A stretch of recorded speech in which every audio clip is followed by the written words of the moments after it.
Perseteruan antara Nikita Mirzani dengan Reza Gladys masih terus memanas. Persidangan kasus yang dilaporkan Reza Gladys terhadap Nikita Mirzani soal dugaan pemerasan juga masih bergulir di Pengadilan Negeri PN, Jakarta Selatan. Di sidang terakhir, pihak Nikita Mirzani sudah menyampaikan eksepsi atau nota pembelaan atas dakwaan Jaksa Penuntut Umum JPO. Eksepsi tersebut pun kini menuai berbagai macam tanggapan. Bahkan ada beberapa pihak yang menilai eksepsi tersebut nantinya akan ditolak oleh majelis hakim. Menanggapi hal itu, kuasa hukum Nikita Mirzani, Fahmi Bahmid menyebut eksepsi tersebut hingga saat ini belum ada tanggapan. Tanggapannya aja belum ada, ucap Fahmi. Soal ada pihak yang menilai eksepsi bakal ditolak, Fahmi pun memilih santai dan memberikan sindiran. Menurutnya, orang tersebut tak paham mengenai proses hukum. Jadi kalau ada yang bilang begitu, jadi mungkin sekolahnya tidak sampai di kampus. Jadi mungkin cuma di pinggir di depan kampus. Jadi dia nggak tahu proses hukum seperti apa, ungkap Fahmi. Saat ditanya soal saksi, Fahmi menyinggung soal hasil putusan perkara tersebut akan dilanjutkan atau tidak.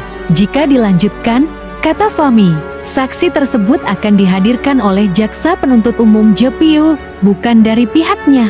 Kita lihat aja nanti putusan selanjutnya seperti apa. Kalau putusannya menyatakan bahwa perkaranya lanjut, nanti yang menghadirkan saksi ya bukan kami, tapi adalah Jaksa Penuntut Umum, jelas Fahmi. Di sisi lain, praktisi hukum Tauni RM menilai eksepsi tersebut kemungkinan besar akan ditolak oleh majelis hakim. Berdasarkan pengamatannya, ada sekitar 10 poin keberatan yang diajukan oleh pihak Nikita. Namun, secara garis besar, seluruh keberatan itu hanya mempersoalkan aspek material dalam dakwaan. Sementara dari sisi formil tidak dipermasalahkan. Adapun syarat material yang dimaksud adalah dakwaan dianggap tidak cermat, tidak lengkap, dan tidak jelas, ujarnya. Menurut Tauni, ketentuan tentang syarat dakwaan ini diatur dalam pasal 143 ayat 2 KUHP.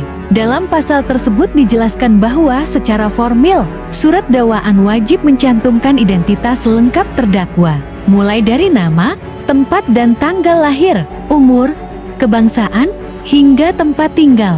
Sementara secara material, isi dakwaan harus diuraikan secara cermat, jelas, dan lengkap. Pihak kuasa hukum Nikita menyatakan bahwa dakwaan tidak memenuhi unsur tersebut. Mereka mempertanyakan kejelasan uraian terkait jenis tindak pidana yang dituduhkan. Apakah itu pemerasan, pengancaman, atau pencucian uang PPPU? Namun, Tauni RM justru berpandangan sebaliknya. Ia menyebut surat dakwaan sudah sangat jelas menyebutkan 3 pasal utama, sehingga ia menilai eksepsi tersebut kemungkinan besar akan ditolak. Menurut saya, eksepsi yang diajukan oleh Fahmi Bahmid selaku penasihat hukum terdakwa kemungkinan besar akan ditolak. Surat dakwaan sudah memenuhi ketentuan, cermat, lengkap, dan jelas. Jadi, eksepsi itu bisa dibilang sia-sia, tuturnya.